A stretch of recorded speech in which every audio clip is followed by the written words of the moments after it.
The FBI did not hack Signal to recover those deleted messages. They did not break the encryption. They did not exploit a vulnerability in Signal's code. Signal's encryption remains mathematically secure. The way the FBI recovered messages that the user thought were gone was considerably simpler and considerably more embarrassing for anyone who assumed that using an encrypted messaging app meant their messages were protected. They found them in the phone's notification cache, an internal database maintained by the operating system to display message previews on the lock screen. A database that stores copies of incoming messages in an unencrypted format. A database that has nothing to do with Signal's encryption, that Signal has no control over because it is part of the operating system itself. The messages were deleted from Signal. The copies in the notification database were not, and those copies were recovered during a device forensic analysis. This is the story of how privacy gets violated in the real world. Not through sophisticated Hollywood-style hacking where a lone genius at a keyboard breaks through layers of encryption in real time.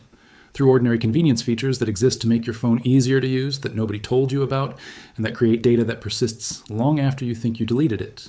This video is about 3 specific settings. Each one is a structural feature of how modern smartphones work.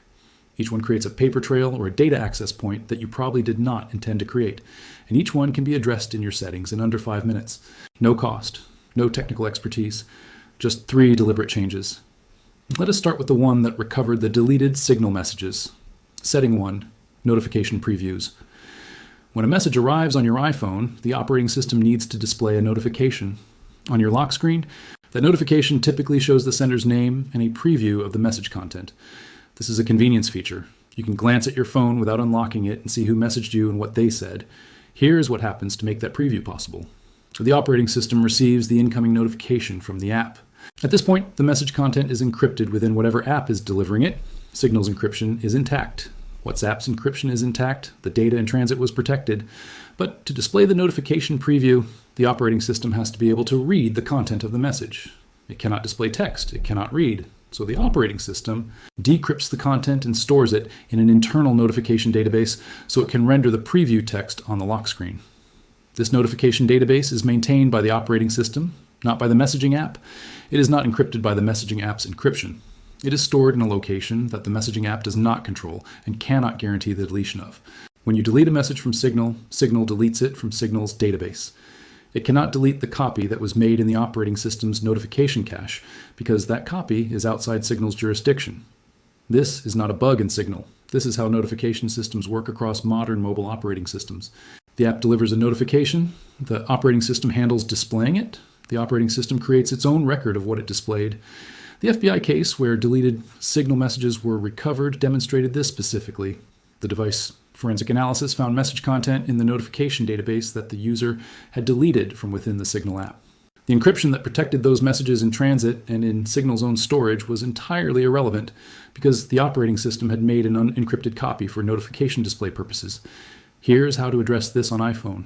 Go to Settings, tap Notifications, find the messaging app you use, Signal, WhatsApp, iMessage, or others. Tap on it. Find the setting for Show Previews. Change it from Always to When Unlocked or to Never. When unlocked means the preview text only appears after you have authenticated with Face ID, Touch ID, or your passcode. The lock screen will show that a notification exists, but not its content. The notification database still stores the content, but the content is only accessible through the same authentication that protects the rest of your device. Never means the lock screen shows only that a notification exists with no content. The reduction in what is stored in the notification cache is meaningful.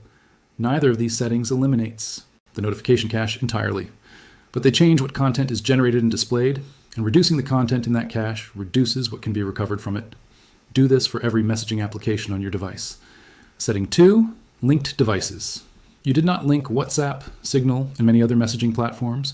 Offer a linked devices feature that allows you to access your messages from a computer or tablet as well as your phone. When you link a device, that device receives a copy of your incoming and outgoing messages in real time.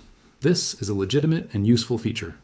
The problem is that you may have devices linked to your account that you did not intentionally link, or that you linked once and forgot about, or that someone else linked without your knowledge. If someone with physical access to your phone even briefly opens WhatsApp or Signal on your phone and scans a QR code on their computer or another device, they have linked their device to your account. From that point forward, every message you send and receive appears on their device in real time, regardless of what you do on your phone. Deleting messages from your phone does not remove them from the linked device. Changing your screen lock does not disconnect the linked device. They have a live ongoing window into every message you send and receive, and unless you audit your linked devices, you will not know it is there.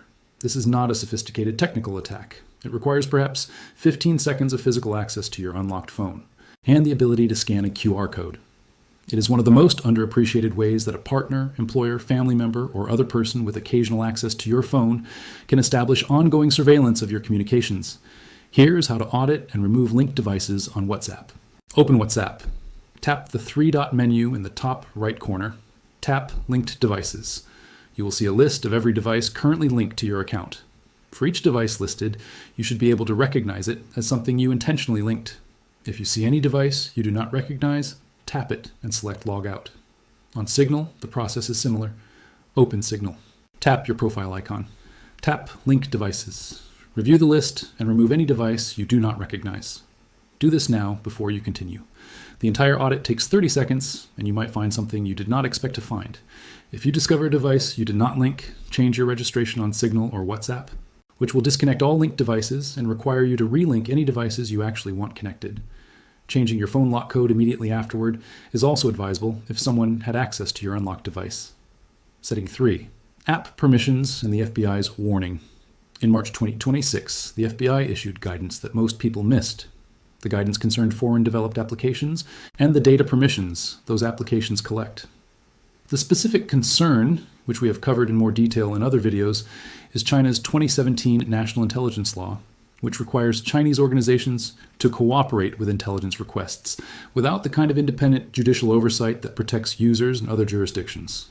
But the underlying permission audit the FBI is recommending is valuable regardless of which apps are on your phone and regardless of your views on international data security.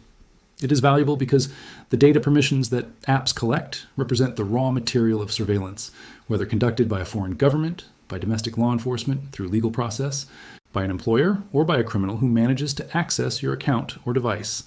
Here is what specific permissions actually expose. Location with always permission means the app knows where you are at all times, not just when you use the app, at all times. Over weeks and months, this creates a detailed record of where you sleep and where you work, which medical facilities you visit, which places of worship you attend, who you spend time with based on whose location is near yours, and what your daily routine looks like. This information exists in the app company's servers. It can be subpoenaed, can be sold to data brokers, and if the company is subject to a foreign government's legal requirements, can be accessed by that government. Contacts permission means the app has access to every phone number and email address in your address book, not just yours. The data of everyone in your contacts who never installed this app and never agreed to its terms of service. This data has been used to build social graphs, identify relationships between people, and in some documented cases has been shared with government intelligence services. Microphone permission is the one that receives the most concern from ordinary users, often in exaggerated form. Apps with microphone access are not necessarily listening to your conversations constantly, but they could be. And in environments where the app is running in the background and has microphone permission, technical capability exists. More relevantly, a shopping app or a social media app has no obvious functional need for microphone access. The presence of the permission without a clear functional justification is a data collection indicator, not a user experience feature.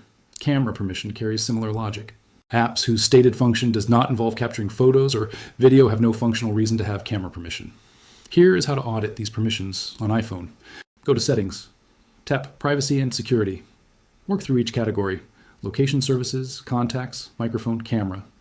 For Location Services, review each app listed. Change always permissions to, while using the app, for any app that does not have a specific, clear reason to track your location continuously. Change while using to never. For any app whose function does not require location at all.